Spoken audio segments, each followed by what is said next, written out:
All right, so welcome everybody. This is Bloomberg Live, the Business Week, and I'm here with actor, humanitarian, athlete, and he's also got his own brand of whiskey. I'm talking about Sam Heughan. And of course, Sam, so great to have you here. People know you from Outlander, know you from Men in Kilts, but if you watch this series of Outlander, you guys drink a lot of whiskey in it. That's right. Yeah, we do. It's obviously, Scottish. It's our national drink, right? It's our national heritage, and we're very, very proud of it. And actually, in Men in Kilts as well, we tend to drink a lot of it. But yeah, I guess that was almost a way that sort of got me into whiskey. Coming back to Scotland and really falling in love with my country again. Well, talk to us about that, because there's a lot of celebrities, I think, and I bet a lot of folks were kind of banging on your door saying, listen, we'd love for you to endorse this or put your name on this. But it sounds like, from what I read and listening to some interviews, you were really involved in this project. Oh, absolutely, yeah. I mean, this for me is a passion project. And I know, there are celebrity brands out there, and I think it's hard to get away from that terminology or that concept. But to be honest, for me, it wasn't about that. I was approached by a lot of different brands, a lot of different distilleries to put my name to their whiskey or to white label something. But to be honest, I wanted to get it right. I wanted to do it myself. We were purely self-financed. Myself and my business partner, Alex Neruzzi, we did all the groundwork. We did the tour around Scotland. We went to every distillery. We tried everything, and we wanted to get it right. And if we knew that if we didn't get it right, we weren't going to release it. And hopefully the proof is in the tasting. Well, we're going to taste it shortly. Tell me, it's a blended whiskey, though, right? So why go that route? Yeah. So, okay. So, I think single malt whiskey, Scotch whiskey, is synonymous with Scotland, and there's this great love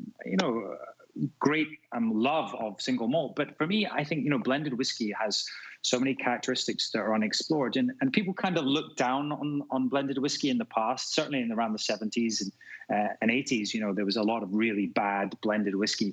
But then we look to Asia right now; they're making some fantastic blends that are very smooth, very easy to access. And for me, I wanted to create something that really reflected my love of Scotland, that was very Scottish, but yet still had that smooth and easy drinking accessibility that the Asian blends have. So yeah, I wanted to create a Scottish blend. And of course, there are some big blends out there, like, the Johnny, those other brands, the ones that we don't want to mention here right now. But I wanted to create my own, yeah. And it's exactly that. It's something that I love to drink, but also people that maybe have never tried Scotch before can try.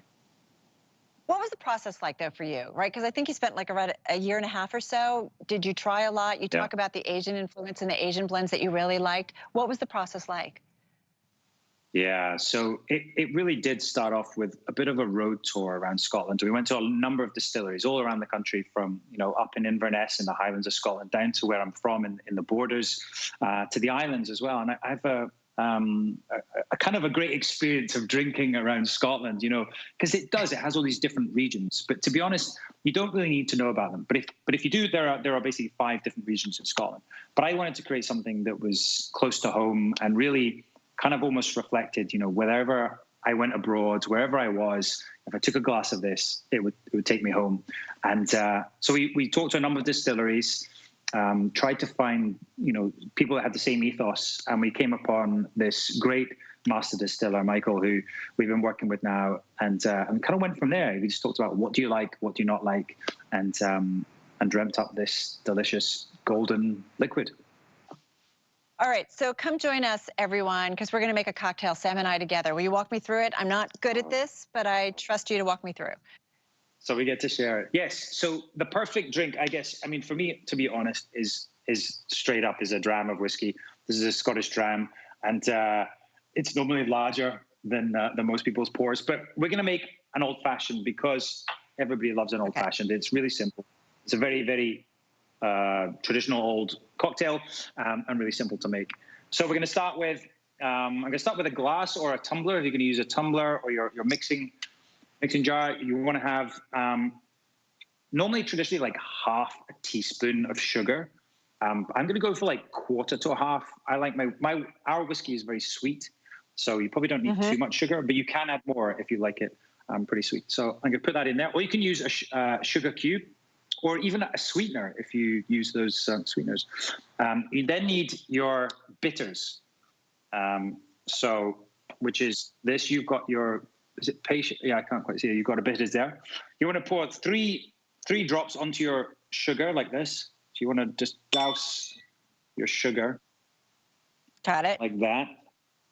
I would then put a teaspoon of water in there if you have water to hand, just to help loosen it up. I don't no idea what you're doing, but it looks good, so I'm just going to go with it. So I'm going to give that a little stir. Okay. If you like my bar here, it's rather ad-lib bar. Okay, so we're going to mix that up till all the granules just dissolve in the water. I'm going to add a touch more because mine isn't. We have to add a touch more too, I think. And once, yeah, you don't want granules. I'm not doing very well. There we go. I'm now getting better. So, easy part. That's basically it, right? You're then going to add your whiskey, a good blended whiskey, which is actually, we now just found out today, we've won our third double gold medal at San Francisco Spirit Awards. So congratulations. Congratulations. Thank you. Thank you. I'm very proud. So I would say, well, you guys are American. We do I'm going to do 50 mil. I don't know what that is in American terms, ounces. I'm going to say that's a pretty hefty, generous pour. Then I'm going to add some ice, some good ice. My team is saying keep pouring. My team is saying keep pouring more in. Keep going. Keep going. I'm going to do about that. Oh, you've got a good amount. Yeah, you've got enough there for the whole team. I'm going to give it a good stir. I'm going to see like 20. There's 20. 1, 2, 3. So literally, that is it. Apart from the great bottle, by the way. The bottle is gorgeous. Thank you. We actually won some awards for that as well. But so traditionally, you can use orange peel. You can use lemon. People sometimes put a cherry. They put all kinds of fruit in there. You can do what you like, but you want to give it a twist. So I'm going to do that here. You can't quite see it. I'm going to give it a little twist over the top so you get some of the oils from the orange. You might want to then rub it just around the rim. Dip it in there. If you give a good smell, you should hopefully smell orange, obviously from the peel, but actually we've got a lot of orange and sort of citrus, spicy notes in the whiskey anyway. And then to taste, cheers. Slangevar, as we say in Scotland.